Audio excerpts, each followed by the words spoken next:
सवात के पहाड़ों में चोटियों और नदियों के बीच एक गांव आबाद था जहां लोग सादा जिंदगी गुजारते थे। वह चरवाहे और किसान थे। उनके दिन फितरत के रंगों से सजे होते थे। उनका नाम हाफिज मलिक साद था, एक नौजवान जो अपनी ताकत और बहादुरी के लिए जाना जाता।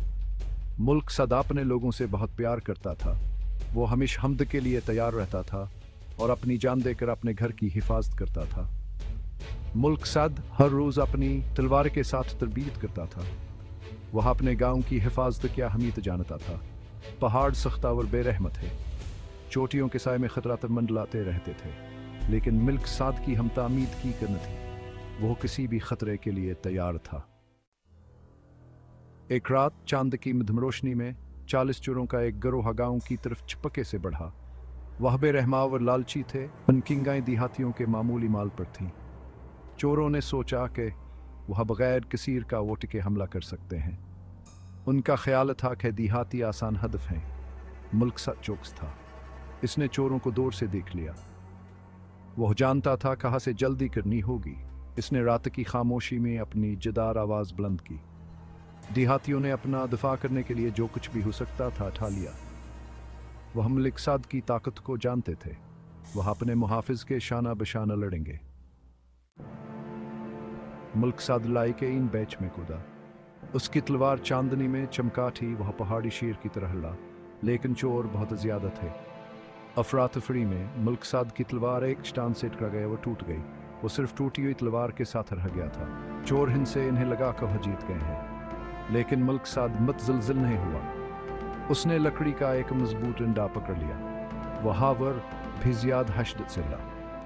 उसकी हमत टूट नहीं सकी थी। वह किसी भी कीमत पर अपने गांव की हिफाजत करेगा। मुल्क साद की बहादुरी से मुतासिर होकर देहातियों ने अपनी पूरी ताकत से मुकाबला किया। उन्होंने खेती बाड़ी के औजार और बावर्ची खाने के चाकू इस्तेमाल किए। वो शान बशान हल लड़े। इनका इत्तेहाद किसी भी खौफ से ज्यादा मजबूत था। लड़ाई की आवाज़ पहाड़ों में गूंजा थी। आसपास की पहाड़ियों से मुल्क साद के वफादार साथी पहुंच गए। वह माहिर जंगजू थे जिन्हें झगड़े की आवाज़ ने खींच लिया था। वह लड़ाई में शामिल हो गए। सूरत हाल बदल लगी। चोर तादाद में कमाव और मुकाबले में पीछे शिकस्त खा गए। गांव ने अपनी इफ्तिखार जश्न गानों और रक्सों से मनाया। उन्होंने एक खौफनाक खतरे का सामना किया था और ज्यादा हम ज़बूत होकर भरे थे। उनके दिल मलिक साद के लिए शुक्रगुजारी से लबरेज थे। इसने इनकी हिफाजत के लिए अपनी जान खतरे में डाली थी। इसकी बहादुरी ने उन्हें बचा लिया था। मुल्क साद और 40 चोरों की कहानियाँ एक दास्तान बन गई। यह नस्लों तक मुंतकिल होती रही। इसका नाम अमतावर इज़्ज़त का मुतरादिफ बन गया। इस कहानी ने सवात के लोगों को याद दिलाया कि खतरे के बावजूद बहादुरी और इत्तेहाद में शिगाल रहेंगे।